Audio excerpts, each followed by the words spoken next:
तुम्हें अपने लक्ष्यों के साथ एकमत मनोबल विकसित करना होगा। अपने सपनों को खाओ, सो, सांस लो।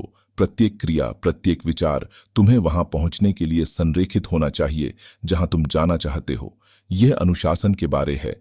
खुद को जब भी नहीं लगता है तो भी अपने आप को बढ़ावा देने के बारे है।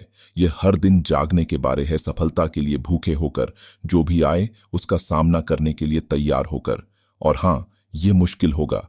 लोग बातें करेंगे, वे तुमसे सवाल करेंगे, वे निरंतर तुम पर संदेह करेंगे, लेकिन याद रखो, यह उनकी समस्या है, नहीं तुम्हारी। तुम्हारा काम है ध्यान में रहना, लक्ष्य पर आंखें रखना। ध्यान रखो, तुम इसे अपने लिए कर रहे हो, उनके स्वीकृति के लिए नहीं। तुम एक ऐसे जीवन की श्रृंगारी रच रहे हो जिस पर तुम गर्व कर सकते हो। एक ऐसे जीवन की श्रृंगारी रच रहे हो जिसमें तुम्हें किसी से जवाब देने की आवश्यकता नहीं है सिवाय खुद के। और सभी वही बातें करते हैं। सभी अगले स्तर पर जाने के बारे में बातें करते हैं। सभी नए वर्ष में अपने जीवन को बदलने के बारे में बातें करते हैं। सभी कहते हैं कि यह साल उनका साल है बेहतर बनने का तब तक, जबकि काम करने का समय होता है। और जब काम करने का समय आता है तो कोई भी उसे करना नहीं चाहता। उन्हें उस कीमत को चुकाना नहीं है। लेकिन मुझे आपको बताता हूं कि वह कीमत जो तुम अपने सपनों पर काम कर रहे हो, जब दूसरों को मजा करने या आराम करने का समय है और तुम वहां हर्द काम कर रहे हो, अपने लक्ष्यों पर कदम बढ़ा रहे हो, यह उस कीमत से मिलती है जो तुम तय करते हो, जो सभी दूसरे करते हैं। तुम्हें उसमें विश्वास करना होगा। उस अनुशासन की कीमत को स्वीकार करने के लिए तैयार रहो और उस कड़ी से सामना करो। यह कड़ी आएगी और यही तुम्हें महान बनाएगी। हर एक दिन अपने जीवन में उन चीजों को करो जो कड़ी लगती हैं। इसी तरह तुम बेहतर बनोगे। अगर तुम अपने लक्ष्य को हासिल करना चाहते हो तो तुम्हें थोड़ा और जल्दी उठना पड़ सकता है। तुम्हें थोड़ी देर तक काम पर रहना पड़ सकता है। तुम्हें उससे थोड़ा ज्यादा करना पड़ सकता है जो हर कोई और कर रहा है, क्योंकि वह छोटे छोटे प्रयास जो तुम डालते हो वह भूतपूर्व अंतर होगा जिसमें तुम रहे हो और जिसमें तुम भविष्य में रहोगे। अधिक सफलता, अधिक धन, अधिक खुशी का आनंद लेना। और यह एकमात्र तरीका है जिससे तुम खुद को सिद्ध करते हो कि तुम वास्तव में चाहते हो। तुम अब सुस्ताने की बटन को नहीं दबाते। तुम अब जब तुम पढ़ाई कर रहे हो तब भी ध्यान नहीं खो रहे हो।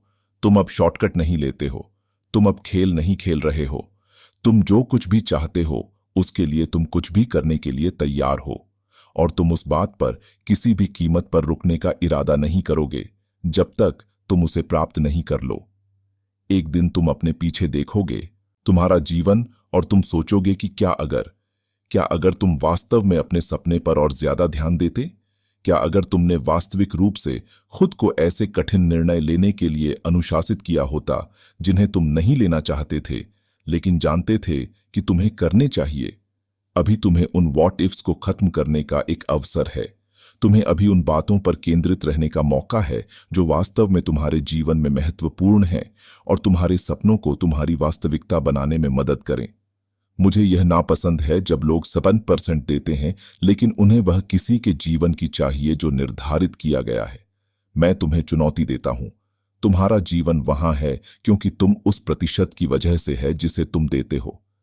एक पेड़ को 1000 बार मारकर तुम उसे नहीं गिरा सकते हो। यदि तुम एक पेड़ को 1000 बार 1000 अलग अलग स्थानों पर मारते हो तो पेड़ वह गिरेगा नहीं, लेकिन यदि तुम एक पेड़ को उसी समान स्थान पर 1000 बार मारते हो तो वह गिर जाएगा। तुम्हारी समस्या यह है कि तुमने इसे 1000 बार मारा लेकिन 1000 अलग अलग स्थानों पर। कृपया मेरे लिए एक बड़ी कृपा करो, गहराई में जाने की कोशिश मत करो। मुझे चाहिए कि तुम अगले 10, 15, 20 वर्षों तक हर एक दिन वही काम करो और देखो कि वह पेड़ गिरता है और देखो कि तुम शून्य से मल्टी $8,000 कंपनी तक जा रहे हो और शीर्ष NBA टीम्स के साथ काम कर रहे हो, कमर्शियल्स कर रहे हो। कुछ नहीं बदला दोस्तों। मैं वही समान चीज कर रहा हूं जो मैं 20 वर्ष पहले कर रहा था। मैं बस करता जा रहा हूं।